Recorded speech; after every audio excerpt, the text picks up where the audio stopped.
তোমার মা কাজের বুয়া। স্যান্ডেলগুলো খুলে আমার হাতে দাও। তোমার দুই গালে দুটো বাড়ি মারি আমি। টাকা ফেরত দাও আমার। তুমি প্রয়োজন আমার সাথে সম্পর্কটা রেখো না, টাকাটা খুব দরকার। বুঝছো, মনে করো ভিক্ষা দিচ্ছ। যা, দিলাম ভিক্ষা।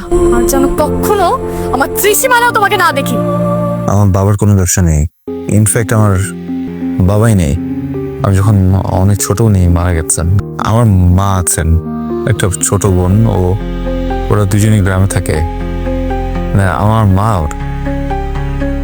ছোট একটা চাকরি করেন, একটা এনজিওতে আয়া হিসেবে আছেন। সামান্য কিছু বেতন আছে ওখান থেকে, যেটা দিয়ে ছোট বোনের পড়ালেখা চলে। আমি এখানে যে টিউশনিগুলো করাই ওই টাকাগুলো আর খরচ করি না, ওগুলো বাড়িতে পাঠিয়ে দেই। মা বোন ওটা দিয়ে চলে। দেখো, আমি রেস্টুরেন্ট তো অনেক পরের বিষয়। আমি যে মেসে থাকি ওখানে যে মিল খাবো 3 বেলা, ওইটার টাকাটাও থাকে না আমার কাছে। হ্যাঁ, ওই স্টুডেন্টদের ওখানে যাই গিয়ে নাস্তা খেতে দেয় না, ওইটা দিয়ে সারাদিন চলি। এই জন্য একটু অকওয়ার্ড হয়ে মাঝে মধ্যে, বা ঠিক বিয়ের টাইমে পড়াতে যাই। ওই 3 বেলা খাবারের যে সময়টা, ওই সময়টাতে যাই যেন একটু ভারী নাস্তা দেয়। হ্যাঁ, খুবই সরি, মানে খুব গিল্ট কাজ করে ভিতরে, কিন্তু কি করবো বলো। ভালো তো বাসি অনেক, মিথ্যাটা বলতে চাইনি, সরি।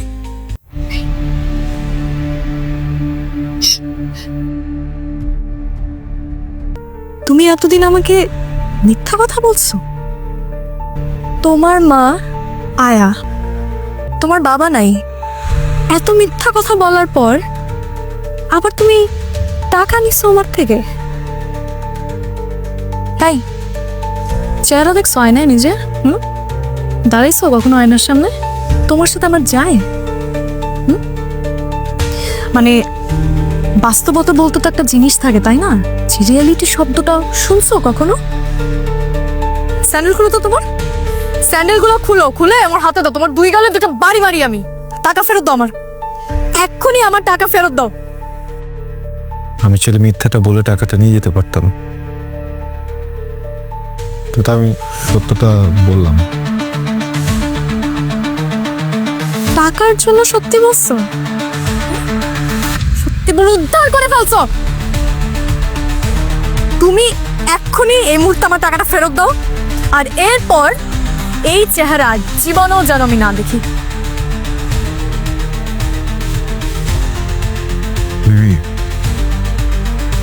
তুমি প্রয়োজন আমার সাথে সম্পর্কটা রেখো না। আরো বাজে কিছু বলতে ইচ্ছে করলে বলতে পারো, টাকাটা খুব দরকার। বুঝছো,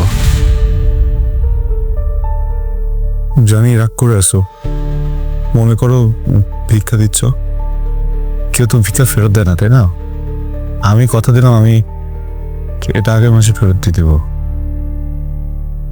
প্লিজ, আমি টাকাটা নিয়ে যাই, প্লিজ প্লিজ। ভিক্ষা লাগবে না? যা, দিলাম ভিক্ষা। এই টাকা তুই রাখ, আর যেন কখনো আমার ত্রিসীমানাও তোমাকে না দেখি। হ্যাঁ, কোথাকার।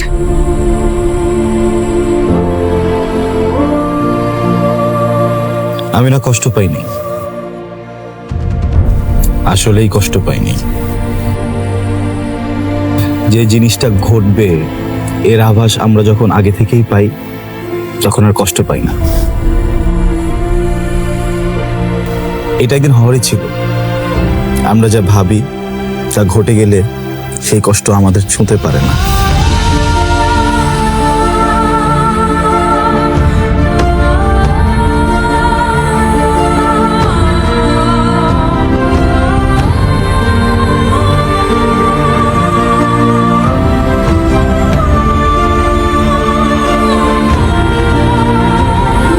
এই যে আমার প্রেমিকা আমাকে ভিক্ষা দিয়ে গেল, পেলাম একটা ভিক্ষা, প্রেমিকার দেয়া ভিক্ষা। আমি মনে হয় এই পৃথিবীর প্রথম প্রেমিক যে প্রেমিকার থেকে ভিক্ষা পেল।